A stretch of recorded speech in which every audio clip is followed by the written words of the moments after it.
Irmãos amados, bom dia a todos. Que a graça e a paz de Cristo reine no coração de cada irmão e irmã aqui presente. É uma felicidade podermos nos reunir no dia do Senhor, esse dia que desde a criação do mundo foi separado para o louvor, glória do nosso Deus. Deus fez o homem com o propósito de glorificá-lo, amá-lo, honrá-lo para todo sempre. Mas esse propósito, ele foi perdido quando nossos pais, Adão e Eva, caíram, transgrediram a lei, foram expulsos do jardim do Éden. E todos nós, por natureza, já nascemos contrários à adoração de Deus. Nós nos tornamos idólatras, nós somos idólatras, amamos a nós mesmos e fazemos os nossos ídolos. E quando o Senhor Jesus Cristo nos chama pela sua palavra e pelo seu evangelho, Ele muda o nosso coração e nos transforma. Ao invés de idólatras e de adorar o que nós adorávamos, Ele nos faz adoradores em espírito e em verdade. É porque importa que adoremos a Deus de todo o nosso coração. É para isso que Ele nos chama. E esse dia, o dia do Senhor, o dia de domingo, tem essa importância de lembrarmos que existe um Criador, um Redentor. Ele ressurgiu no primeiro dia da semana. E essa é a esperança cristã, que nós também ressurgiremos da morte para a vida, né? E esperamos, quem sabe, que seja num dia de domingo que o Senhor há de voltar para buscar a sua igreja, quando ela está reunida e dando testemunho ao mundo de que nós somos dele. Vamos ficar em pé e vamos, nesta manhã, com alegria, recitar o credo apostólico no finalzinho lá da Bíblia presbiteriana. Você vai encontrar o credo apostólico. Nós vamos recitar. Você pode encontrar também no celular aí, rapidinho. Vamos todos juntos, irmãos, confessar a nossa fé nessa manhã. Confessemos. Creio em Deus Pai Todo-Poderoso, Criador do céu e da terra. Creio em Jesus Cristo, seu único Filho, nosso Senhor, o qual foi concebido por obra do Espírito Santo, nasceu da Virgem Maria, padeceu sob o poder de Pôncio Pilatos, foi crucificado, morto e sepultado, desceu ao Hades, ressurgiu dos mortos ao terceiro dia, subiu ao céu, está assentado à mão direita de Deus Pai Todo-Poderoso, de onde há de vir para julgar os vivos e os mortos. Creio no Espírito Santo, na Santa Igreja Universal, na comunhão dos santos, na remissão dos pecados, na ressurreição do corpo, na vida eterna. Amém. Vamos orar? Muito obrigado, Senhor amado e Deus bendito, porque o Senhor nos criou para o louvor da Tua glória, Senhor. Muito obrigado, Senhor, porque mesmo desgarrados como ovelhas sem pastor, o Senhor mandou o pastor, ele veio. Nós ouvimos a sua voz. E muito obrigado porque hoje, Senhor, pela morte de Cristo na cruz do Calvário, o Senhor nos arrebanhou. E hoje o Senhor, ó Deus, nos abençoa de estarmos reunidos como igreja para poder, Senhor, ouvir a voz do Evangelho, a voz do Rei dos Reis, o nosso amado, eterno, amorável Salvador. Queremos, Senhor, pedir perdão ao Senhor, porque nós somos pecadores, nos desviamos muitas vezes dos teus caminhos e cometemos, Senhor Deus, delitos e transgressões que o nosso coração corrupto, Senhor, muitas vezes nos leva a cometer. Senhor, nós nos arrependemos disso. Sabemos, Senhor, nosso Deus, que somos desobedientes, sim, Senhor, e transgressores da Tua lei, e não somos dignos da Tua misericórdia. Mas obrigado, Senhor, pelo Teu amor derramado na cruz do Calvário, que nos atinge. Um amor que nos chama, Senhor, para, ó Deus, consagrar a nossa vida ao Senhor. E obrigado pelo perdão que o Senhor nos dá todos os dias em Cristo Jesus. É por esse perdão, Senhor, que nós nos atrevemos a adorar o Senhor nesse dia e pedir ao Senhor Nos aceita, Senhor. Aceita a tua igreja, Senhor, reunida. Aceita, Senhor, nossos louvores que entoaremos ao teu nome, Senhor. Pois temos crido que não existe outro Deus no céu e na terra que mereça louvor como o Senhor. Nós, ó Deus do céu, deixamos os nossos ídolos. Abandonamos, Senhor, todos os nossos maus caminhos. E queremos, Senhor, agora viver para o Senhor.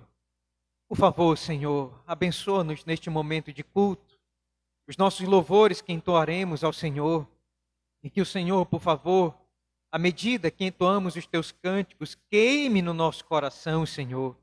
E o Senhor, ó Deus do céu, venha sobre nós e nos ajude a nos purificar. Queremos também ouvir a tua santa palavra nesta manhã. Imploramos, ó Deus do céu, que ela seja luz para os nossos caminhos, dissipando as trevas dos nossos corações.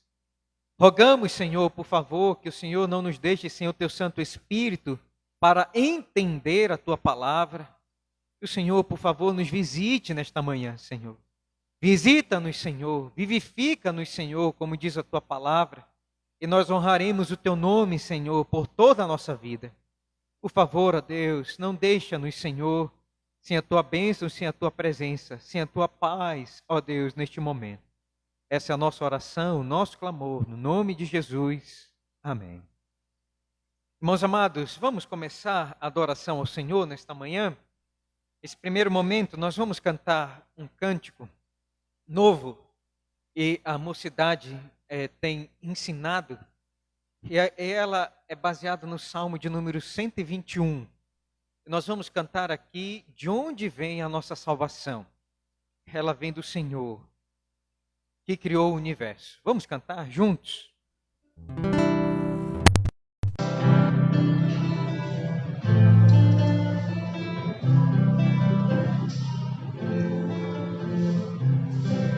Pegou? Fica um minutinho.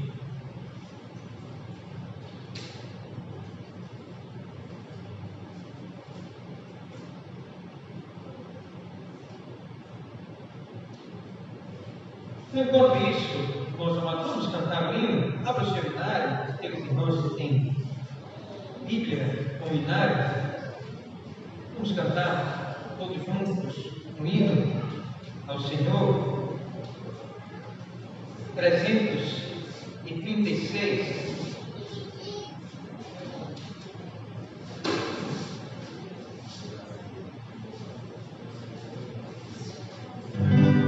Transformação. Vamos cantar juntos.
oração e pedir ao Senhor que aceite nossos louvores e continue nos ajudando a ter um coração dilatado para louvar esse amor derramado na cruz. Vamos orar.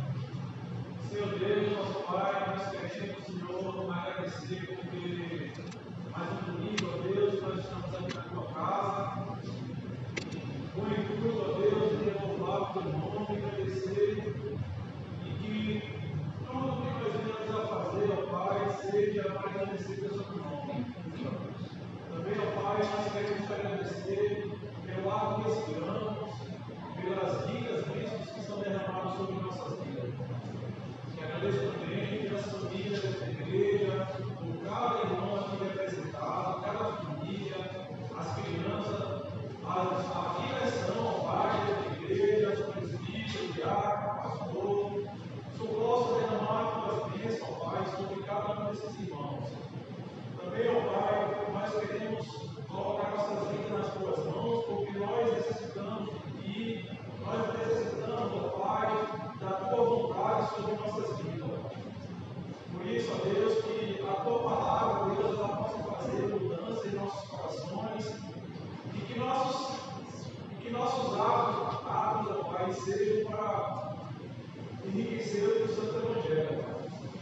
Neste momento, queremos te pedir que o Senhor possa receber o nosso louvor, receber a nossa adoração, e que essa adoração, Deus, possa ser uma adoração sincera, que ela possa sair do nosso coração, e que essa alegria, Deus, ela possa transbordar ao povo da igreja, Deus. Pai, Deus, ela os nossos pecados, nos prepara para este culto, e nosso culto, ó Deus, possa ser um culto, Senhor, um culto de gratidão, um culto de louvor, um culto ao qual, Pai, nós necessitamos, ó Deus. Esta é a minha oração, em nome do Senhor Jesus. Amém. Meus amados irmãos, podem sentar. Vamos cantar agora ao de número 121.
Vamos cantar mais uma vez para a gente pegar?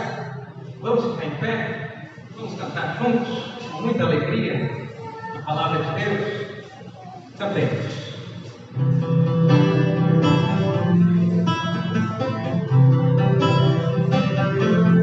Vamos lá.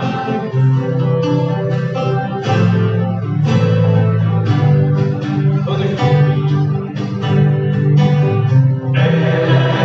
Os olhos para as fontes, quem me socorrerá?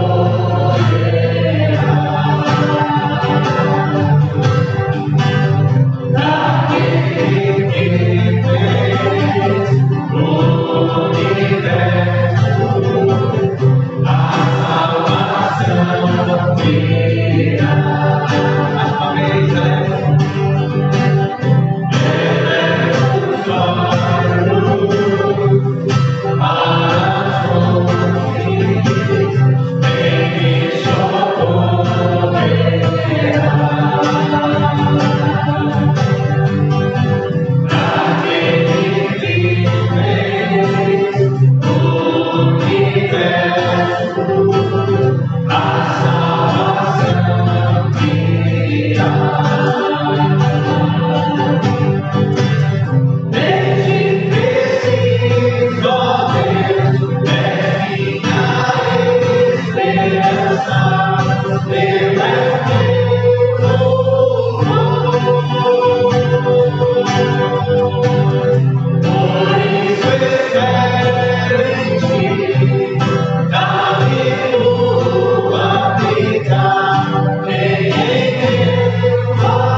antigos, que também são baseados na palavra de Deus.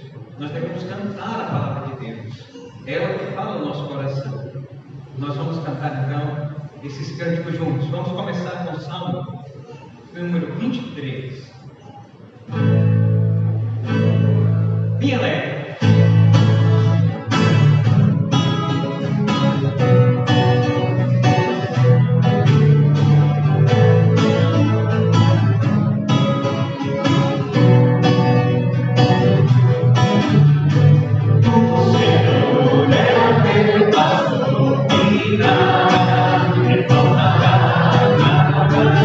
O Senhor é o teu pastor.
Podem sentar. Vamos finalizar esse período de adoração ao Senhor nesta manhã.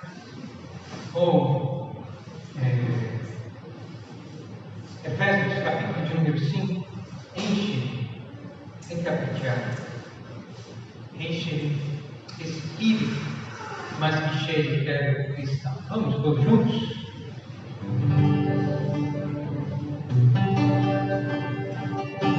Nos preparando para o que adorar a Deus.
Senhor Deus, nosso Pai, te agradecemos, ó Deus, por estarmos na tua casa, te agradecemos pelo privilégio de cantarmos mais uma vez os teus louvores, de estarmos aqui, ó Pai, formando parte do corpo de Cristo e de podermos, ó Deus, ouvir a tua palavra.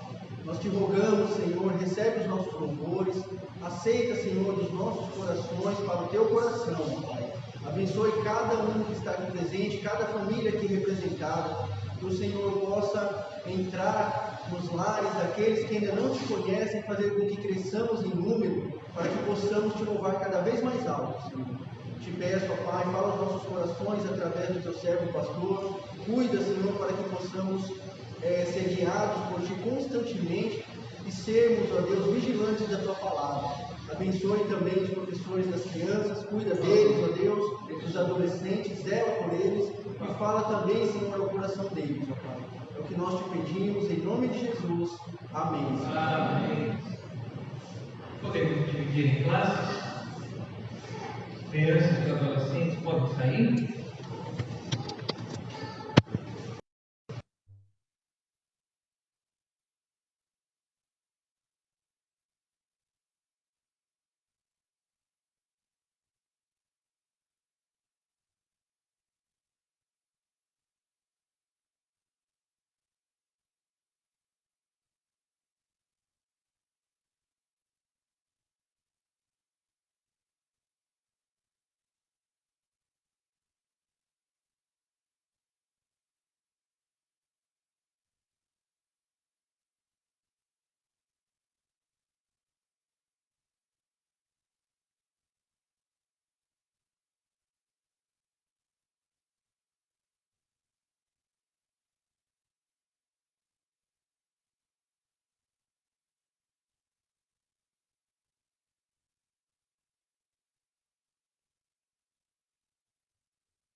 De todas as coisas, fala, é o livro dos inícios que fala do início da criação, fala sobre o início do relacionamento com Deus, e nós estamos estudando esse relacionamento específico que Deus está aqui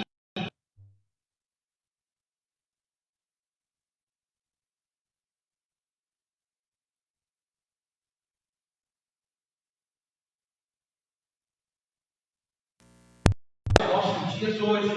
Por que nós estamos estudando De Gênesis. Porque o livro de Gênesis aponta para a nova aliança em Cristo Jesus, o Senhor.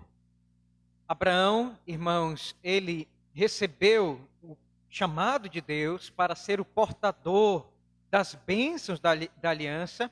Como nós lemos lá em Gálatas, capítulo de número 3, Deus proclamou o evangelho a Abraão, né? E esse evangelho, ele passa então de geração em geração, está passando de Abraão para Isaac, de Isaac para Jacó, que são os primeiros patriarcas de Israel. E esse evangelho, irmãos, ele vai então ter o seu ápice na nova aliança, quando Cristo Jesus, o Senhor, nasce. E esse evangelho, ele então, pela graça de Deus, continua até hoje, de geração em geração, impactando a vida das pessoas e salvando elas da perdição eterna. Nós somos alvos desse evangelho. Por isso é tão importante nós vermos as raízes da aliança que Deus tem com o seu povo. De vermos, irmãos, como andaram os primeiros cristãos, para que nós possamos também andar como eles andaram. A vida deles é como a nossa vida, é a mesma coisa. E nós precisamos então olhar para ver como os primeiros chamados de Deus, os primeiros servos andaram, para que nós também possamos andar. E nós estamos aqui estudando Gênesis, capítulo de número 26, que é, irmãos, a transição da vida, da história do patriarca Abraão para o seu filho Isaac. E nós vimos então no verso de número 1 até o verso de número 6, no domingo passado, a renovação da aliança. Deus, ele, irmãos, se apresenta a Isaac e renova a aliança com ele. Todos nós sabemos que naqueles dias não havia ainda Sagrada Escritura. Por isso Deus, ele se revelava, né, em teofanias. Deus vinha em sonhos, em revelações, em visões e falava com os seus servos. Na nossa presente geração, nós não precisamos mais de sonhos, revelações. Hoje nós temos as Sagradas Escrituras.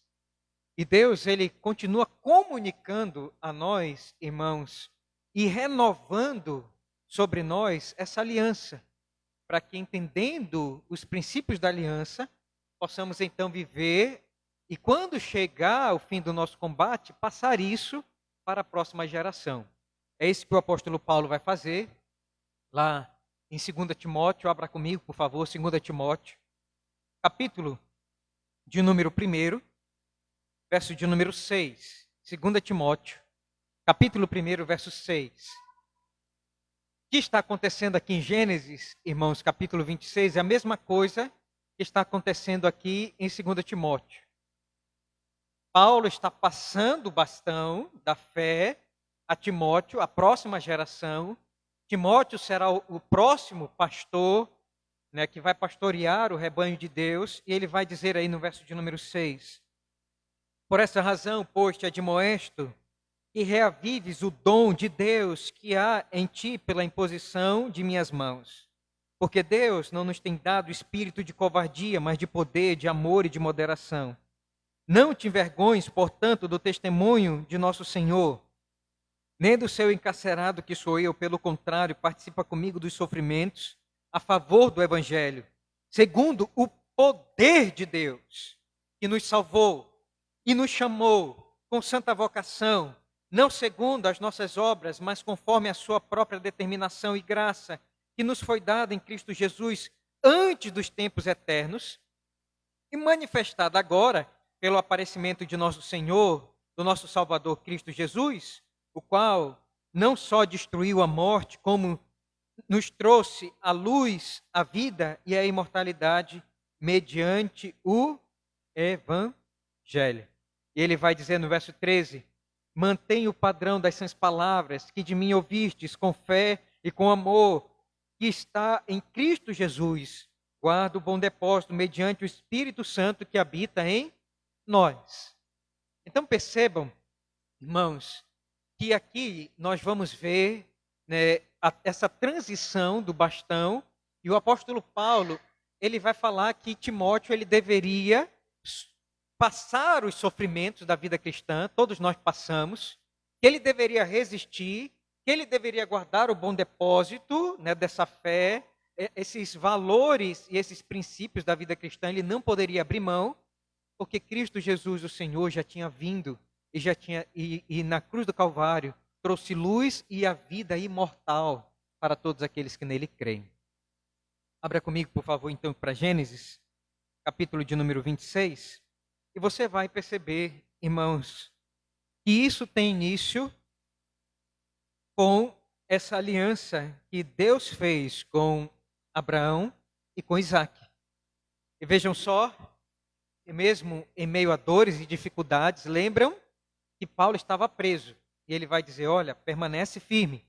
Aqui era um tempo de fome, de seca. E Deus vai renovar a aliança com Isaac, vai dizer assim: sobrevindo a fome à terra, além da primeira a vida nos dias de Abraão, foi Isaac a Gerar estar com Abimeleque, rei dos filisteus. Apareceu-lhe o Senhor e disse: não desças ao Egito, fica na terra que eu te disser. Habita nela e serei contigo e te abençoarei, porque a ti e a tua descendência darei estas terras e confirmarei o juramento que fiz a Abraão, teu pai. Multiplicarei a tua descendência como as estrelas dos céus e lhe darei todas estas terras. Na tua descendência serão abençoadas todas as nações da terra, porque Abraão obedeceu a minha palavra e guardou os meus mandamentos, os meus preceitos e os meus estatutos e as minhas leis. Isaac, pois, ficou em Gerar. Interessante, né, irmão? Se você faz a comparação, Deus está falando a mesma coisa que Paulo fala a Timóteo. Fica firme, persevera, seja obediente aos meus estatutos e eu vou te abençoar. Guarda o bom depósito da fé que eu entreguei a teu pai Abraão. Continua, persevera, porque eu haverei de trazer, né, o Messias, o Evangelho, e abençoarei todas as famílias da terra através da tua descendência. Então percebam que é importante nós lermos, irmãos, e entendermos a história judaica, israelita. Por quê? Porque Jesus descende dos judeus. Ele veio de lá. Todas as promessas, a aliança, a lei, né, o pacto, tudo vem aqui do livro de Gênesis, do início da história dos hebreus. Então é por isso que nós estamos estudando a história de Isaac. E eu queria então, nesta manhã, ver com vocês, irmãos amados, os benefícios, as bênçãos decorridas de você ter um pacto com Deus. Todos nós entendemos que Deus ele só tem um pacto que une os dois testamentos. É o mesmo pacto. Deus tem um pacto de salvação e esse pacto, essa salvação, ela é a mesma tanto para o Antigo Testamento quanto para o Novo Testamento. E nós temos que entender isso claramente. E Deus então está fazendo um pacto, como ele fez com Isaac, ele também faz comigo e com você. E todos aqueles que estão debaixo do pacto com Deus, dessa aliança com Deus em Cristo Jesus, eles recebem algumas bênçãos. E que bênçãos são essas, irmãos? Eu quero então ver com você, eu vou dividir aí o texto, né, em 3 partes, em 3 P's, para ficar didático, para você compreender isso. Então, o primeiro P, a primeira bênção que nós recebemos de ter uma aliança com Deus é proteção. Deus promete aqui proteger a família de Isaac. E nós vamos ver isso claramente. No tempo da fome, da seca em terra estrangeira, né, podendo ser atacados pelos pagãos, ter a sua vida tirada, a sua esposa roubada, Deus protege a família de Isaac. Nós vamos ver isso do verso 7 ao verso 11. Nós já vimos isso, eu só vou rememorar para vocês. Em segundo lugar, nós vamos ver aqui o segundo P, a segunda bênção que decorre da aliança com Deus, que é provisão.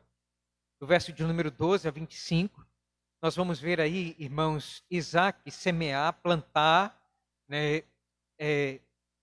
naqueles dias, eles dependiam do solo para viver, e nós vamos perceber que ele foi abençoado, plantando de 1, ele colheu 100.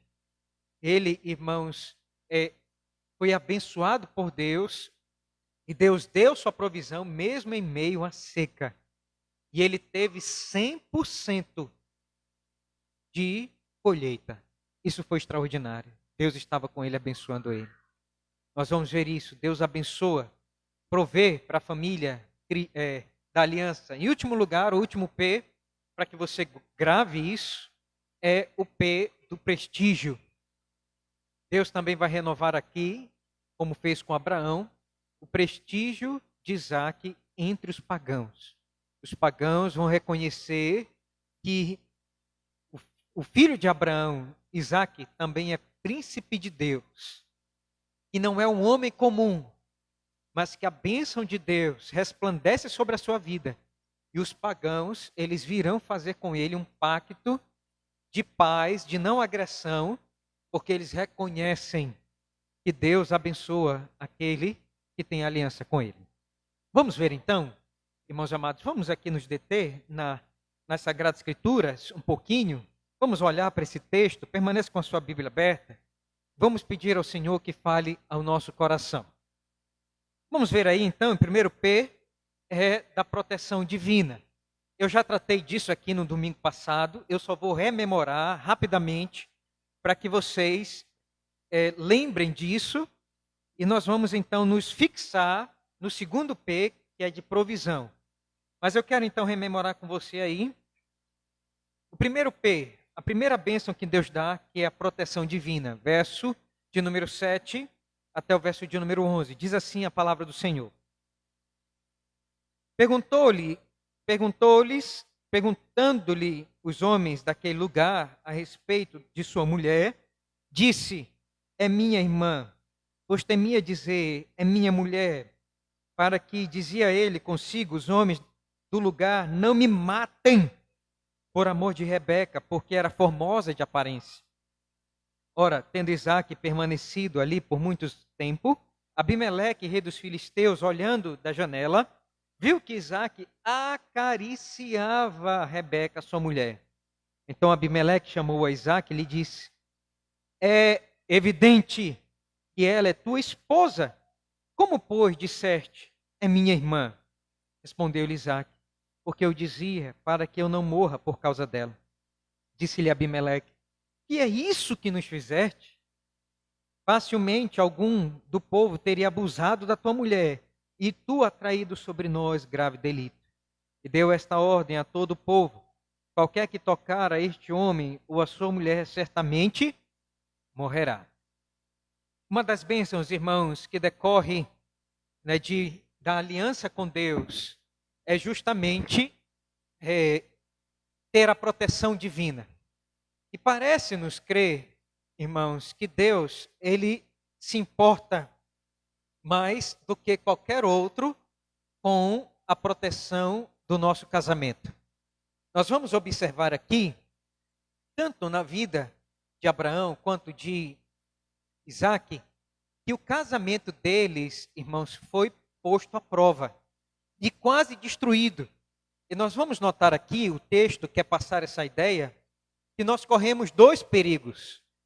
O primeiro é o perigo interno, que é justamente aquele de nós, irmãos, homens de Deus, engendrarmos mentiras no nosso coração, hipocrisia, né, uma falsidade e colocarmos o nosso casamento em risco.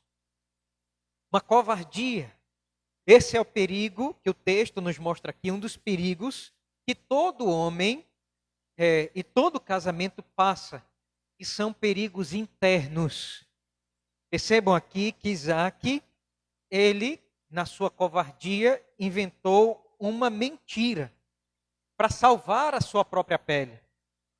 E tem muitos homens, né, que empurram suas esposas para o adultério, para o divórcio, porque eles são covardes, né? Eles estão querendo salvar a sua própria pele.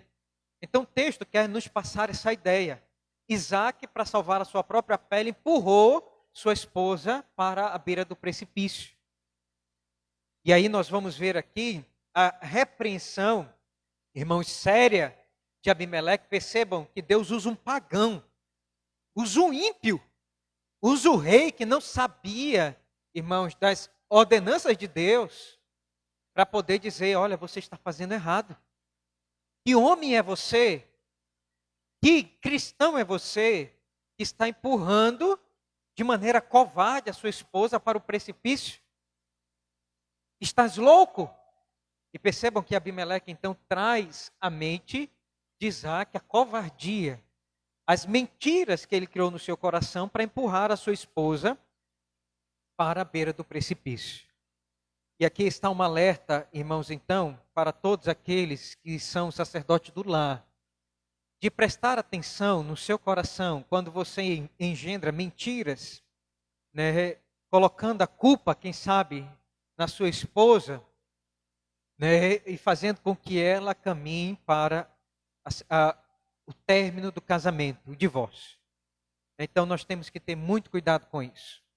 Outro perigo que o texto nos mostra aqui, de maneira clara, é exterior.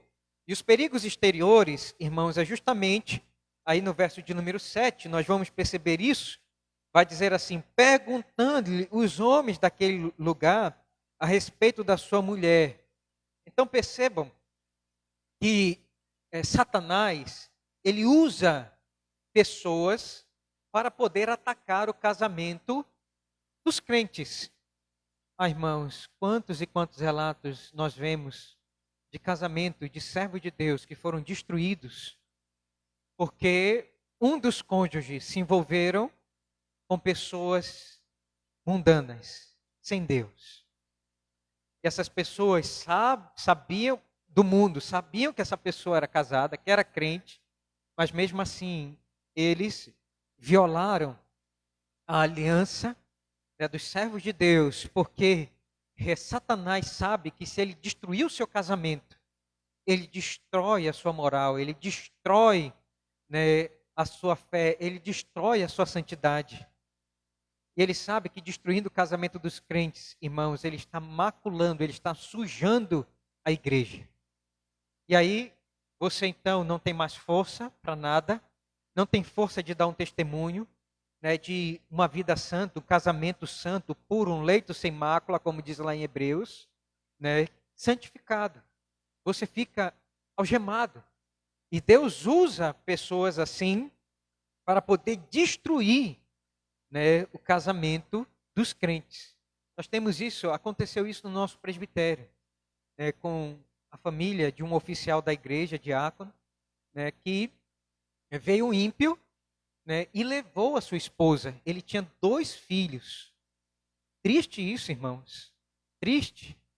Né, mas o seu casamento foi destruído, né, porque a sua esposa, né, tinha uma boa aparência, como aqui Rebeca, né, e o homem ímpio colocou os olhos nela e levou a mulher embora. Isso que também aconteceu na minha igreja, né, de origem, presbiteriana lá de Ananindeua, também com oficial, né, com presbítero, né, que era representante, viajava muito. Sua esposa, né, foi galanteada pelo patrão, né, e infelizmente sucumbiu. Foi muito triste, né, e um casamento foi desfeito. Ela era uma das mulheres mais bonitas do presbitério, formosa, de aparência. Né, todo mundo queria casar com ela. Filha de presbítero, ajudava no louvor, era professora de escola dominical, mas os perigos, irmãos, exteriores, que vêm de fora, bateu a porta e o diabo conseguiu destruir essa família. Então, é claro que foi disciplinada, né, até hoje está fora da igreja, não sei como está a situação, mas quando o diabo consegue destruir o casamento dos crentes, irmãos, há alegria no inferno. A festa efusiva no inferno. Assim como a festa, né, de alegria, de salvação, é quando uma pessoa sai do inferno e se converte, alegria nos céus, os anjos cantam, alegria no inferno, quando ele consegue destruir, né, aquela célula máter, né, o casamento dos crentes que vão gerar crentes, que vão gerar filhos santos. O diabo, irmãos, ele se regozija com isso. E nós vamos ver aqui então, Yahvé e Elohim, né, o Deus do Antigo Testamento, ele protegendo, fazendo uma proteção, a primeira proteção que Deus, irmãos, faz aqueles que têm aliança com ele, além de proteger sua vida, né, além de proteger você dos infortúnios desta vida, proteger sua saúde de uma pandemia, de um vírus terrível, aqueles que fazem aliança com Deus são protegidos. Mas a maior proteção que Deus dá é o seu casamento. Porque tudo vem, irmãos, do seu casamento. A prosperidade do povo de Deus vem através do seu casamento, né, da alegria dos servos de Deus que servem ao Senhor com alegria, né, depois com a prole que vem depois de você, servindo a Deus. Então Deus, ele tem muito prazer na família da aliança, dos seus servos. Então perceba aqui que essa proteção, ela acontece, irmãos, de uma maneira bem aberta e clara aos nossos olhos, para nos mostrar isso, que Deus se importa com o seu casamento. E Ele está mostrando aqui esses detalhes para que você se aperceba e cuide do seu casamento, porque é muito importante para o futuro da igreja. O melhor crescimento da igreja, irmãos, vem através dos filhos dos crentes, que são doutrinados, que são preparados para poder, então, legar a uma próxima geração os benefícios da aliança com Deus. Veja aqui, então, Abraão passando para Isaac. Isaac, então, emerge como o verdadeiro filho da aliança, que está levando para frente o Evangelho de Cristo, de Deus. E você vai perceber isso aqui então, que um dos benefícios dessa aliança com Deus é a proteção do casamento. Segundo lugar, eu quero então aqui tratar, irmãos, do segundo P. E esse segundo P é de provisão divina. Olhem comigo, vamos observar o texto, por favor. Verso de número 12. Vamos ler? Vai dizer assim: semeou Isaque naquela terra, e no mesmo ano recolheu 100 por 1, porque o Senhor o abençoava. Enriqueceu-se o homem, prosperou, ficou riquíssimo, possuía ovelhas e bois e grande número de servos, de maneira que os filisteus lhe tinham inveja. E por isso lhe entulharam todos os poços que os servos do seu pai haviam cavado. Nos dias de Abraão, encheu-os de terra. Disse-lhe Abimeleque a Isaque: aparta-te de nós, porque já és muito mais poderoso do que nós. Então Isaque partiu dali e se acampou no vale de Gerar, onde habitou. E tornou Isaque a abrir os poços que se cavaram nos dias de Abraão, seu pai, porque os filisteus os haviam entulhado depois da morte de Abraão. E lhes deu os mesmos nomes que seu pai lhes havia posto. Cavaram os servos de Isaque no vale e acharam um poço de água nascente. Mas os pastores de Gerar contenderam com os pastores de Isaque, dizendo: esta água é nossa. Por isso chamou o poço de Ezeque, porque contenderam com ele. Então cavaram outro poço e também por causa desse contenderam. Por isso recebeu o nome de Sitna. Partindo dali, cavou ainda outro poço, e como por esse não contenderam, chamou-lhe Reobote e disse: porque agora nos deu lugar o Senhor e prosperaremos na terra. Dali subiu para Berseba. Na mesma noite lhe apareceu o Senhor e disse: eu sou o Senhor de Abraão, teu pai. Eu sou o Deus de Abraão, teu pai. Não temas, porque eu sou contigo, abençoar-te-ei e multiplicarei a tua descendência por amor de Abraão, meu servo. Então levantou ali um altar e, tendo invocado o nome do Senhor, armou a sua tenda.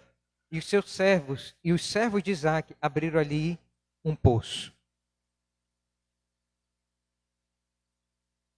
Irmãos amados, a segunda bênção decorrente daqueles que fazem aliança com Deus é a provisão. Eu quero que você note aqui alguns fatos, irmãos, dessa narrativa. O primeiro fato que nós notamos aqui é que Isaque semeou. Observe comigo, por favor, no verso de número 12, você vai ler o seguinte: semeou Isaque naquela terra e no mesmo ano recolheu 100 por 1, porque o Senhor o abençoava. Percebam aqui que Isaque, no tempo da fome, da seca, no tempo da estiagem, Isaque, ele arriscou as suas sementes. Isaque, irmãos, ele dependia da terra, naqueles dias, a subsistência vinha da agricultura. Então Isaque, ele arriscou suas sementes, mesmo em solo seco, mesmo sabendo, irmãos, que podia dar tudo errado e que ele não teria uma colheita abençoada porque estava em estiagem sobre a terra. Esse homem, então, tendo um punhado de sementes, plantou, arriscou, orou a Deus e disse: Senhor, eu te entrego nas tuas mãos.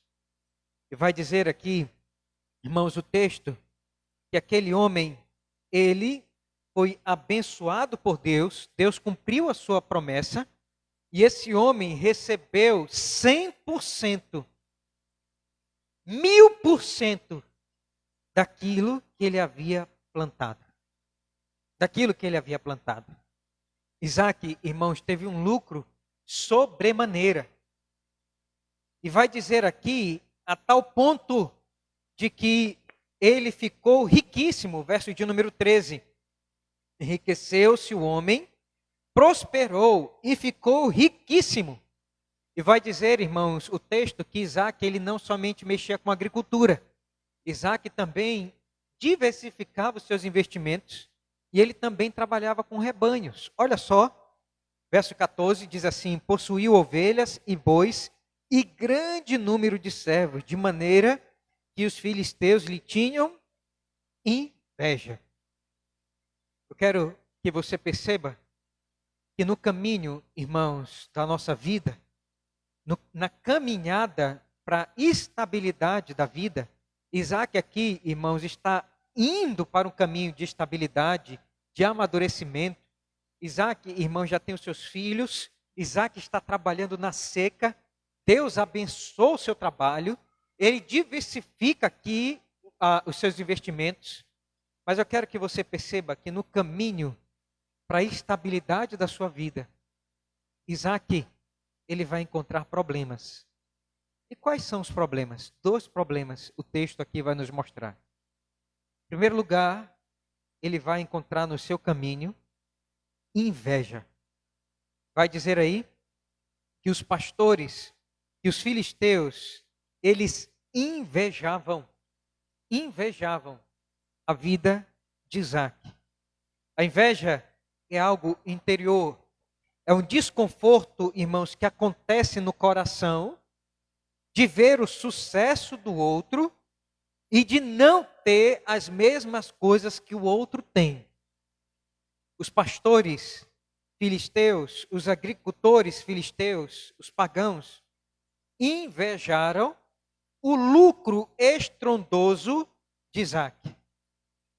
E essa inveja, registrou aqui Moisés, foi exteriorizada em ódio contra o Filho de Deus, contra o servo de Deus. Vai dizer, irmãos, o que eles fizeram? Sabe o que eles fizeram? Com ódio no coração, de ver a prosperidade de Isaac, verso de número 14, 15, diz assim: e por isso lhes entulharam todos os poços que os servos de seu pai haviam cavado nos dias de Abraão, enchendo-os de terra. Você já imaginou isso? Os filisteus gastaram o seu tempo para entulhar os poços de água. Sabe por quê, irmãos, eles fizeram isso? Porque a manutenção vinha da água. Não tinha vida se não tivesse água. Não tinha colheita se não tivesse água. Não tinha como dar água aos animais se não tivesse o poço. E eles gastaram do seu tempo para entulhar os poços que Abraão havia aberto. Irmãos, um poço na Palestina, naqueles dias, eles tinham em média de 8 a 13, 15 metros de profundidade. Você sabe o que é entulhar um poço de 15 metros de profundidade? Gastar esse tempo todinho jogando terra para entulhar o poço de 15 metros. Você já entulhou um poço? Você já viu abrir um poço? É muito normal na nossa região aqui, né? Abrir um poço, né? Irmãos, dá trabalho. Dá trabalho. E tem gente que morre dentro do poço, cavando o poço, por causa dos gases que emanam dali. Imagine, irmãos, arriscar a vida. A inveja e o ódio eram tanto que eles arriscaram a vida para poder entulhar o poço. Nós vamos, irmãos, notar aqui, o texto quer nos mostrar isso, que os ímpios, eles invejam a prosperidade dos filhos de Deus. E eles fizeram isso, irmãos, com maldade, com dolo. Não foi sem propósito, foi com dolo, diz aqui a palavra do Senhor. E nós vamos perceber então que o rei de Gerar, o rei filisteu, ele vai assinar embaixo da inveja dos pastores filisteus. Veja aí então a atitude de Abimeleque. Olha o que Abimeleque vai fazer. Abimeleque havia recebido Isaac, havia abraçado Isaac, agora ele vai tomar uma atitude drástica. E ele vai dizer aí, veja por favor comigo, verso 16. Disse Abimeleque a Isaac: aparta-te de nós, vai-te embora. Ele está dizendo, vai embora, Isaac, em outras palavras, porque já és muito mais poderoso do que nós. A palavra aqui para poderoso no hebraico é numeroso. Foi traduzido por poderoso, mas a melhor tradução para que nós possamos entender é numeroso. Então Abimeleque olhou para os rebanhos de Isaac, para os servos de Isaac e disse, você tem mais coisas do que eu. E eu não posso suportar isso, eu sou rei. Como é que eu sou rei e tu tem mais coisas do que eu? Eu invejo isso. Isso não é possível. E em outras palavras, Abimeleque está dizendo, vai embora. O verso de número 17, então, nós vamos ver o resultado da conversa. Isaac, decepcionado, possivelmente voltou para casa e disse para Rebeca, Rebeca, arruma a mala, que nós vamos embora. Como assim? O rei mandou que nós fôssemos embora. Deu a carta de extradição da sua terra. Ele mandou a gente embora, vamos embora. Vai dizer aí então, Isaac saiu dali, verso de número 17, e se acampou no vale de Gerar, onde habitou.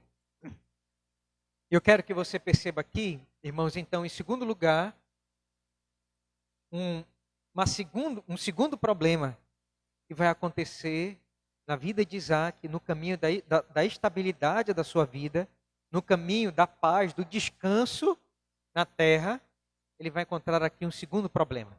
E qual é esse segundo problema? A injustiça. Você vai perceber aqui que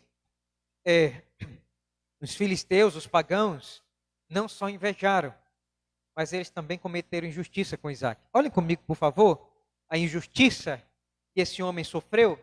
Diz aí no verso de número 18.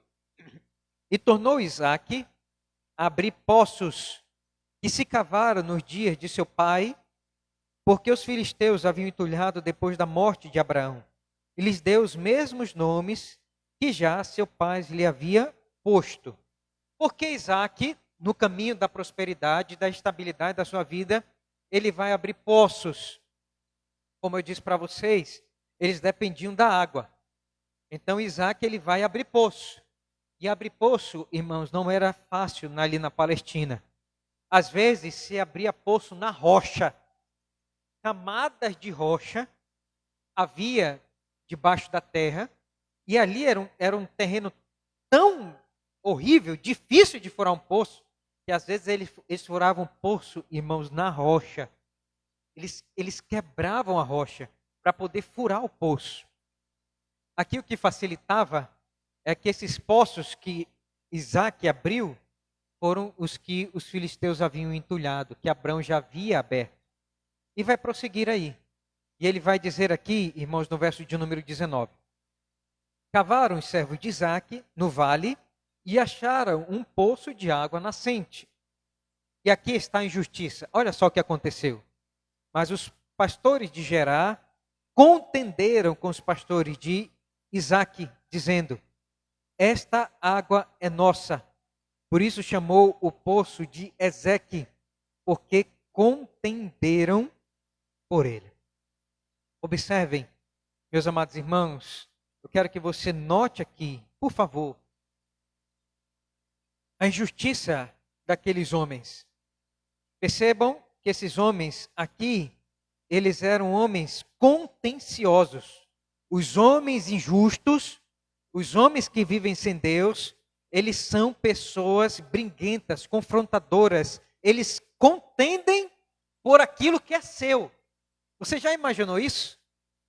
E veja a injustiça que eles vão dizer, você roubou aquilo que é nosso.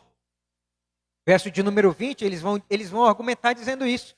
Esta água é nossa. E vai dizer aqui que Isaac chamou aquele poço, ele deu nome ao poço. Foi tão marcante aquilo para ele, que ele deu um nome para o poço. Você já viu isso? Alguém dá nome para um poço? Você briga com o vizinho, por causa da cerca, ele arredou a cerca do seu terreno, roubando o seu terreno. Ele diz, não, a cerca era aqui. Né? Não, você diz, mas era aqui. Não, você está roubando um pedaço do meu terreno. E aí você coloca o nome, né, da sua cerca. É a cerca da discórdia, né? Que coisa, né? O cara sabe. Tinha uma novela, né? Terra Nostra. Você que lembra aí? O pessoal que veio, né? Os italianos aí. Tinha duas famílias, né? Os Benezati, sei lá. Aí, sei lá como. Aí arredavam a cerca, né, um do outro, a briga por terreno, né? Quem está lembrado aí dessas novelas da Globo sabe, né? Duas famílias, né? Eu lembro isso aqui pequeno, né? E aí brigar por terra. Era a mesma coisa aqui, né? Brigavam pelo poço, não era pela cerca, era pelo poço. E vai dizer aí, né, que o nome do poço se chamou Ezeque, porque eles contenderam por ele. Eu queria que você notasse, irmãos, aqui então, o coração dos ímpios. Como é a personalidade dos ímpios. Os ímpios são pessoas contenciosas e eles vão brigar por aquilo que não é deles, é seu, mas eles vão dizer, você roubou de mim. Imagine isso. E o texto prossegue. Vai dizer aí, então, verso 21, cavaram outro poço e também por causa deles contenderam. Por isso chamaram o nome do poço de Sitna. Isaac vai dar dois nomes, mostrando aqui, irmãos, a injustiça que ele estava vivendo. E percebam então que esses homens, eles contendem também pelo segundo poço. Então, os homens sem Deus, irmãos, eles são pessoas deturpadores da verdade, eles são roubadores, eles são intratáveis. E são pessoas que você não pode negociar, não tem acordo com elas. Isaac fez um poço, eles roubaram, contenderam. É nossa a água, disseram eles. E no segundo, eles também contenderam por ele. Isso nos mostra que os ímpios, eles são intratáveis. As pessoas, irmãos, sem Deus, elas são também insaciáveis por briga. Elas vão correr atrás de você por briga. Percebam que eles furaram o poço, tá bom, vocês querem? Fiquem. Aí Isaac então vai mais para frente. Fura outro poço. Eles precisam de água, sem água não tem vida. E vai dizer então que eles brigaram também pelo outro, eles são insaciáveis. Assim são as pessoas, irmãos do mundo. Você tem que fazer essa leitura. São pessoas que você não tem como negociar com elas. Elas, se possível, elas tiram as suas coisas. Não há acordo com os ímpios. Vai dizer então que Isaac, irmãos, verso 22, partiu dali. Cavou ainda outro poço. E como por esse não contenderam, chamou-lhe Reobote e disse, porque agora nos deu lugar o Senhor, prosperaremos na terra. Eu quero concluir mostrando para vocês então aqui a atitude de Isaac. Qual deve ser a atitude dos filhos de Deus? Qual foi a reação de Isaac? Eu quero que você note aqui que Isaac não deu uma palavra. Uma palavra. Às vezes, irmãos amados, o silêncio é a melhor resposta para aqueles que são intratáveis, que são contenciosos, que são insaciáveis por briga. O silêncio é a melhor resposta. Isaac não dá uma palavra. Você não vê Moisés registrar uma palavra de Isaac. Segunda atitude de Isaac aqui, que eu quero que você note. Ele se afastou. Foi para longe. Uma segunda atitude dos filhos da aliança, que tem sabedoria para lidar com os ímpios, é você se afastar deles. Às vezes, a convivência próxima com o ímpio só vai gerar briga, só vai gerar problema, só vai gerar, irmãos, discórdia. Então, como os filhos de Deus, duas atitudes que nós devemos perceber aqui em Isaac são essas. Às vezes o silêncio é a melhor resposta, às vezes se afastar também é uma boa resposta para que você acabe com as pendengas daqueles que querem desestabilizar a sua vida. São inimigos da paz, que perseguem a sua vida. Faça isso. Terceira atitude que Isaac nos mostra aqui, irmãos, é justamente essa. Continuar abrindo poços. Isaac não desiste. Às vezes nós temos embates na vida, problemas na vida que nos deprimem, que nos levam para baixo. Com pessoas que vivem sem Deus, que querem tirar a nossa paz, a nossa prosperidade, o nosso sossego. Querem tirar a nossa água, que nos refresca, que nos traz a paz de vida. Qual foi a atitude de Isaac? Foi mais para frente e abriu outro poço. E ele disse: agora Deus nos dará prosperidade na terra. Às vezes, irmãos, ficamos deprimidos por algumas dificuldades, alguns embates e discussões e brigas e relacionamentos doentios que às vezes enfrentamos na vida cristã. Com os ímpios, aqueles que vivem sem Deus. Mas uma atitude que Isaac nos mostra aqui: continue cavando poços. Continue sua vida. Continue procurando o bem da sua família.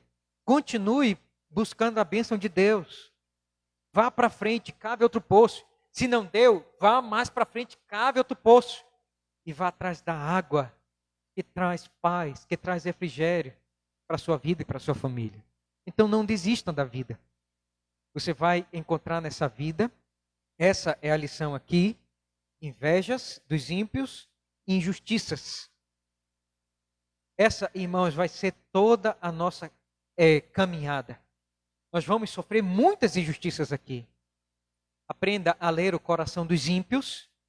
Essa, irmãos, é a vida que eles têm. E eles vão, então, contender conosco, mas nós vamos, então, para frente, andar para frente e cavar outro poço e buscar a água da paz e da tranquilidade de Deus. Veja aí, então, a visita de Deus. Deus vai visitar Isaac. No meio dessa turbulência, no meio dessa falta de paz, de briga, Deus então visita Isaac. Por que Deus visita Isaac? Possivelmente Isaac, irmãos, ele estava com medo. Ele estava vivendo entre ímpios, entre pessoas sem Deus, tiravam a sua paz, tiraram a estabilidade da sua vida, entulharam os poços, disseram que ele era um ladrão, disseram que ele era uma pessoa que estava fazendo falcatruas, injustiça, inveja. Possivelmente Isaac estava com medo. Onde é que eu vou morar? Não tem mais onde morar, não tem mais água. Mas vai dizer que Isaac continuou a sua vida, abriu o poço e naquela noite Deus visitou ele e deu uma palavra. Vamos ver aqui a visita de Deus. Verso de número 24 e 25 diz assim: na mesma noite lhe apareceu o Senhor e disse: eu sou o Deus de Abraão, teu pai. Não temas, porque eu sou contigo. Abençoar-te-ei e multiplicarei a tua descendência por amor de Abraão, meu servo. Então levantou ali um altar e, tendo invocado o nome do Senhor, armou a sua tenda. E os seus servos, os servos de Isaac, abriram ali um poço. Moisés mostra como Deus administra a relação com Isaac. Como Deus trata Isaac. Primeiro, irmãos, Deus, Ele é aquele que nos dá paz e sossego. Ele vai dar uma palavra a Isaac e diz: não temas. Eu sou aquele que estou te guardando, te protegendo. Roubaram a tua água, expulsaram você do meio da terra. Eles podem entulhar os teus poços, mas Deus está dizendo: eu vou te proteger. Eu vou te livrar das frustrações que os filisteus estão impondo à tua vida. Eu sou o teu descanso, Isaac. Confia em mim, Isaac. Não temas. Continua nessa fé. E Deus vai dizer aqui, irmãos, em segundo lugar, o que é que Ele vai fazer? O que é que Ele vai fazer? ele vai dar a Isaac uma grande descendência. Dele vai descender o Messias, como ele prometeu a Abraão, não temas, e eu vou dar essa terra, duas bênçãos, descendência e terra. Deus está prometendo a Isaac. Qual foi então, irmãos, a resposta de Isaac? Isaac levantou ali um altar e invocou o nome do Senhor, adorou o nome do Senhor. No meio das frustrações da vida, das desestabilidades, dos desequilíbrios, Isaac então ergue um altar a Deus, adora a Deus, transforma todo o seu medo em adoração ao Senhor. É assim que Isaac responde, invocando o nome do Senhor. Eu quero, irmãos, então, concluir trazendo algumas aplicações para a nossa vida desta passagem. O que Gênesis, capítulo de número 26, verso de número 12 até o verso de número 25 nos ensina? Quero concluir dizendo, em primeiro lugar, no caminho da estabilidade da vida, saia do estado catatônico e faça alguma coisa. Saia do estado catatônico e faça alguma coisa. Muitos servos de Deus, pressionados pelas dificuldades, eles não têm ação, reação, ficam parados, estagnados. Irmãos amados, um dos sintomas de uma espiritualidade sadia é prosseguir com a vida. E de fazer, irmãos, onde só há seca e onde há, irmãos, somente probabilidade de prejuízo, fazer a terra produzir. Então eu queria dizer para você que a palavra de Deus nos exorta a não ficarmos, irmãos, catatônicos, ficarmos desnorteados nos dias difíceis da vida. Se você quer que a bênção de Deus chegue para a sua vida, então você tem que ser responsável por isso. Vai dizer que Isaac semeou no tempo da seca. Estamos vivendo, irmãos, um tempo de seca, um tempo de dificuldade, de falta de trabalho. As pessoas não têm o que comer, mas isso não é momento para nós ficarmos inativos. A palavra de Deus vai dizer que você é responsável pelo seu futuro. Então não fique catatônico esperando Deus abrir do céu, né, um anjo descer e Moisés vir com as 10 tábuas da lei e dizer o que você tem que fazer. O que Isaac fez aqui? Ele semeou. E no tempo da seca, mesmo, irmãos, com a probabilidade de suas sementes morrerem, ele não ter o que comer, ele plantou e colheu. Então eu quero dar uma palavra aos jovens que ainda não têm emprego, estão atrás de concurso. Estudem, se esmerem. Esse é o caminho da estabilidade, é de trabalho. Não fique plantado sem fazer nada. Isaac nos mostra aqui que para nós chegarmos à estabilidade da vida, é preciso trabalhar e diversificar aquilo que você tem às mãos, as sementes que Deus lhe dá às mãos, para você colher no futuro, de 1 a 100. Seja uma pessoa que diversifica as sementes que Deus dá às suas mãos. Não coloque só num lugar. Essa é uma lei, irmãos, da economia. Todos os especialistas em economia, eles afirmam isso. Não coloque o seu dinheiro simplesmente na poupança. Diversifique as suas aplicações. Irmãos, 10 anos voam, 20 anos voam e a velhice chega. E se você quer ter um caminho de estabilidade, um futuro seguro, então você tem que diversificar. você tem que semear hoje em solo rochoso, duro, esperando e orando a Deus e dizendo: Senhor, tu sabes que eu não sou preguiçoso, Senhor. Tu sabes que eu não estou aqui no estado catatônico, eu estou trabalhando. Senhor, abençoa o teu servo. A tua palavra diz em Gênesis que o Senhor provê, o Senhor sustenta os teus servos. Nós vamos orar, irmãos, e pedindo que o Senhor proveja para as nossas famílias, para os nossos filhos. Então eu quero que você entenda isso, que no caminho da estabilidade da vida, nós temos que trabalhar, e trabalhar muito, porque logo os dias maus chegarão, em que não haverá mais força, reflexo, e é hoje que nós devemos então plantar.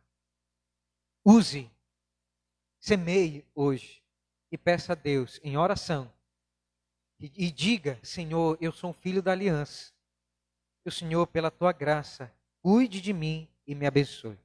Então percebam, essa é a aplicação primeira que eu quero dar aqui a vocês, que Isaac, irmãos, ele usou bom senso. E Deus então nos revela pela sua palavra, né, que nós devemos fazer uma análise da situação que estamos vivendo, usar o bom senso. Deus, irmãos, é aquele que pela sua palavra e pelo Espírito Santo nos ajuda a perceber, a analisar o momento da vida que nós estamos passando, usar a nossa razão em benefício da nossa família e também em benefício da nossa igreja. Então eu quero que você note isso. Deus, ele abençoa aqueles que usam o bom senso, usam a razão para o benefício da sua família. Então não espere do céu, não espere um anjo descer do céu e dizer o que é que você deve fazer. Tenha o bom senso. Deus deu raciocínio para você. Essa é uma evidência de que você, é um cidadão do céu. Você usa as coisas que Deus lhe dá à mão para prover para o seu futuro, para prover para a sua família. Então, faça isso para o bem, nesse período de dificuldades que nós estamos passando. Deus lhe deu raciocínio. Faça isso. Use o seu bom senso. Salve a sua família. Legue para os seus filhos uma boa herança. Não seja aquele que não vai legar nada, que não vai deixar nada, porque você não usou bom senso, não usou sua saúde, não usou sua força no tempo que Deus lhe deu para isso. Use o bom senso. Eu, via de regra, digo para os jovens aqui da igreja, quem estuda mais, ganha mais. Então, quem trabalha mais, ganha mais. E nós devemos sempre ter isso em mente. Aqueles que estudam menos vão ganhar menos. Irmãos, essa aqui é uma probabilidade, uma filosofia certa. Por isso que os puritanos, e as sociedades puritanas, elas foram elogiadas, por um sociólogo que não era, cristão, Max Weber, e ele vai escrever, A Ética Protestante e o Espírito do Capitalismo, porque ele viu isso nas sociedades puritanas, cristãs, protestantes, reformadas. Quem trabalha mais, quem estuda mais, ganha mais. Então semeie. Seja responsável pelo seu futuro. Deus está mostrando aqui que Ele vai te abençoar se você plantar.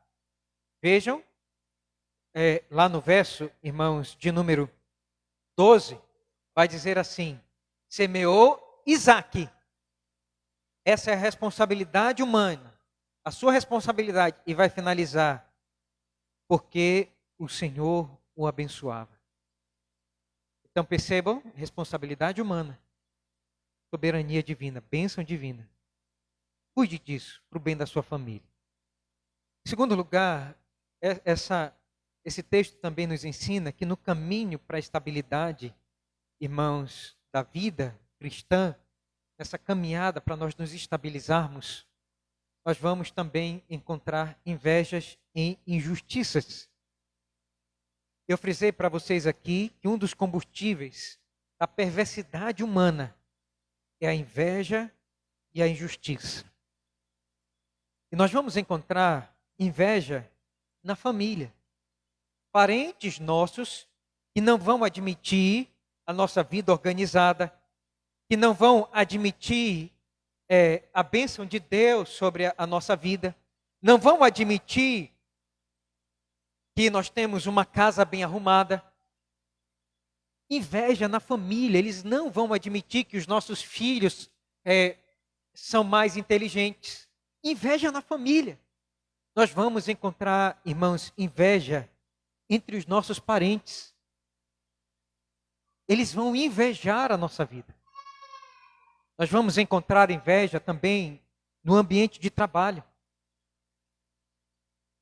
Vamos conviver com pessoas ímpias, com pessoas que não têm Deus, que num primeiro momento vão nos abraçar, como Abimeleque abraçou Isaac. Mas a inveja, a injustiça no coração do ímpio vai fazer com que eles, irmãos, desestabilizem você no trabalho, tirem a sua paz. Estamos no mundo caído. Esse mundo é regido pelo príncipe deste mundo, e o príncipe deste mundo é o diabo. E ele, irmãos, vai usar a vida dos ímpios para, de uma maneira assustadora, nos desestabilizar. E aquelas pessoas que abraçaram a gente no início, do semestre, da faculdade ou do trabalho, são aquelas pessoas que de uma maneira assustadora vão se virar contra você. E eles, irmãos, por causa da inveja, por causa da injustiça que há latejando no coração daqueles que vivem sem Deus, eles vão exteriorizar isso, traindo você, ou gerando um contexto de traição, um contexto de injustiça. Vão culpar você, vão dizer que é você que está fazendo as coisas erradas, que você não está prestando atenção naquilo que deveria ser feito no seu trabalho. É você o culpado, porque eles são filhos do diabo. E eles, irmãos, são regidos por essas coisas. E não espere que o ímpio ele vá tratar você de uma maneira amorosa. Por isso, meus amados irmãos, nós chegamos às vezes num ambiente de estudo ou de trabalho e nós vemos aquele ambiente pesado, acinzentado, porque de uma maneira assustadora os ímpios eles se levantam e aqueles que te abraçaram, eles vão te expulsar. Eles vão ser aqueles que vão dizer para você, vá embora. E eles vão fazer de tudo para que você se sinta mal e vá embora. Porque os filhos de Deus, eles são aqueles que não são benquistos por este mundo. Infelizmente, a sua justiça, a sua maneira de proceder, a sua ética que está pautado na Bíblia, eles vão detestar isso. Porque você está indo contra a filosofia deles, que é de corrupção, que é de inveja, que é de falcatrua, que é falta de amor mesmo. E às vezes você é tão amável que eles vão detestar o seu amor e o seu carinho. E eles vão dizer isso, que você é um hipócrita e quer ser uma pessoa muito boazinha. Mas eu queria também, irmãos, trazer isso para o seu coração. Irmãos amados, todos nós temos no nosso coração a raiz da inveja e a raiz da injustiça. É fácil olhar para os ímpios, mas eu quero que você olhe para o seu coração. Eu quero que você perceba que também emana do seu coração a inveja e a injustiça. E que às vezes, como crente, nós invejamos realmente a vida dos ímpios. E às vezes, como crentes, nós, mesmo sendo pessoas transformadas pelo evangelho da graça do Filho de Deus, nós cometemos injustiças. Às vezes dentro de casa, tratamos mal o nosso cônjuge. ou uma palavra dura com os nossos filhos, ou às vezes sendo injusto com os nossos pais. Aqueles que deveriam mostrar a justiça e promover a paz são aqueles que, mesmo sendo crentes, são confrontadores e trazem prejuízos dentro da grei evangélica. Eu quero que você olhe para o seu coração, e a palavra de Deus está nos mostrando isso. E não deixe Satanás entulhar o poço da verdade na sua vida. Não deixe Satanás entulhar para que você não veja a verdade. Eu quero que você então cave com as suas mãos o poço da verdade. Eu quero que você cave o poço da justiça. Eu quero que você cave com as suas próprias mãos o poço da santidade. E peça a Deus que emana água, água viva, e que traga água que vai limpar a sua vida através do sangue derramado na cruz do Calvário em Cristo Jesus o Senhor. E ore a Deus pedindo, Senhor, por favor, eu sei que muitas vezes eu invejo. Trata isso no meu coração, Senhor. Senhor, eu quero me tornar um filho da aliança. Eu não quero ser mais um filho, Senhor Deus, que vive como as pessoas do mundo. Senhor, eu sou um filho de Isaac. Eu quero me portar como um filho da aliança. Me ajuda, Senhor, a abandonar as injustiças que eu pratico. Trata, Senhor, abre o poço da tua verdade. Traz as águas que Cristo promete, Senhor. Me ajuda a beber dessa verdade.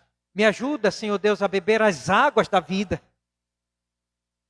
E a ter, Senhor Deus, uma vida limpa. E aonde só há, Senhor Deus, espuma, revolta dessas águas sujas e espumantes que emanam do meu coração. Que o Senhor lave. Que o Senhor, por favor, traga uma água, Senhor, purificada. Uma água mineral para que eu possa beber. Para que eu possa exteriorizar isso na minha vida. Para que as pessoas vejam, Senhor Deus, que de mim emana um poço de águas vivas. E que haja paz na minha vida. E que no meu comportamento, Senhor, haja santidade. Haja consagração de vida. Tudo, irmãos, está dentro do nosso interior. Do poço da nossa alma. E emana para fora. Que o Senhor nos ajude, então, a voltar a beber das águas da fonte de vida e trazer isso no nosso comportamento. Para finalizar, eu queria então dizer, o que Gênesis capítulo 26 nos ensina, irmãos, no caminho da estabilidade da vida com Deus. Nós vamos aprender que o Senhor está conosco todos os dias da nossa vida. O texto vai finalizar dizendo que Deus, ele se apresentou a Isaac e disse: não temas.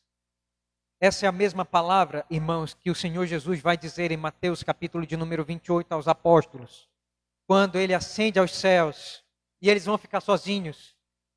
E eles então olham e dizem: Senhor, o Senhor vai nos deixar desamparados? Senhor, a vida cristã é difícil, Senhor. Como é que nós vamos viver sem o Senhor aqui? Nós não temos capacidade, Senhor, de aprender da Tua palavra. Senhor, Tu sabes que nós não temos capacidade de ir à igreja. Nós somos fracos, trôpegos. Nós não temos capacidade de levar o Teu ide adiante. É uma obra muito grande, Senhor, levar o Evangelho até o fim do mundo. Nós somos judeus, não temos capacidade disso. Não sabemos falar nas outras línguas. Senhor, é difícil demais. Jesus vai dizer a eles: não temas. Eu estou convosco todos os dias até o fim dos séculos. Em outras palavras, irmãos, o Senhor Deus está dizendo a mim e a você pela história de Isaac: eu estarei com você, não temas. até nos piores dias da sua vida, eu estarei com você. Não temas. Até quando um vírus terrível cair sobre a humanidade, levando milhões de vidas, não temas. Eu estarei contigo, provendo para a tua vida. Nas situações mais difíceis, eu estarei contigo. Não temas. Venha a mim. Levanta o altar de Deus na tua vida. Adora a Deus. Ele vai te amar e vai cuidar de ti. E ele diz, Isaac, não temas. Eu vou te abençoar. Eu serei contigo. Não temas. Deus está conosco, irmãos. A palavra dele está nos dizendo. É ele quem nos consola. E é ele quem abençoa a nossa vida. Isaac, então, ergue um altar, invoca o nome do Senhor e continua a sua vida. E ele vai, diz o texto, abrindo um poço atrás de poço, buscando a bênção de Deus e a continuidade da vida. Portanto, meus amados irmãos, vamos olhar para esse texto e vamos pedir ao Senhor, Senhor, nos ajuda a continuar na caminhada cristã, buscando estabilidade de vida. Que o Senhor nos ajude a abrir um poço que vai então nos trazer paz, porque o Senhor é o príncipe da paz, porque o Senhor vai nos ajudar a ver a provisão do Senhor por toda a nossa vida.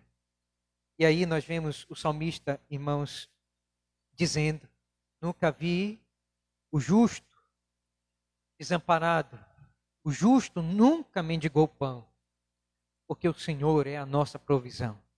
É Ele quem cuida de nós. É Ele, irmãos, quem abençoa de 1 a 100 a nossa eira, a nossa colheita. É Ele quem vai prover para a sua vida. Se você tem aliança com Ele, Ele vai amparar você, vai proteger a sua vida e vai prover para a sua vida. Que Deus nos abençoe pela sua palavra nesta manhã. Amém. Vamos orar? Feche os seus olhos. E diante daquilo que você ouviu, peça a Deus que te abençoe.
Muito obrigado, Senhor, pela tua palavra poderosa, bendita, que nos ensina, Senhor, verdades que seríamos, ó Deus, incapazes de compreender se não fosse o poder do teu Santo Espírito aplicando, Senhor, iluminando os nossos olhos e aplicando ao nosso coração. Por isso somos muito felizes e gratos ao Senhor por essa manhã e pela tua palavra bendita. No nome de Jesus. Amém.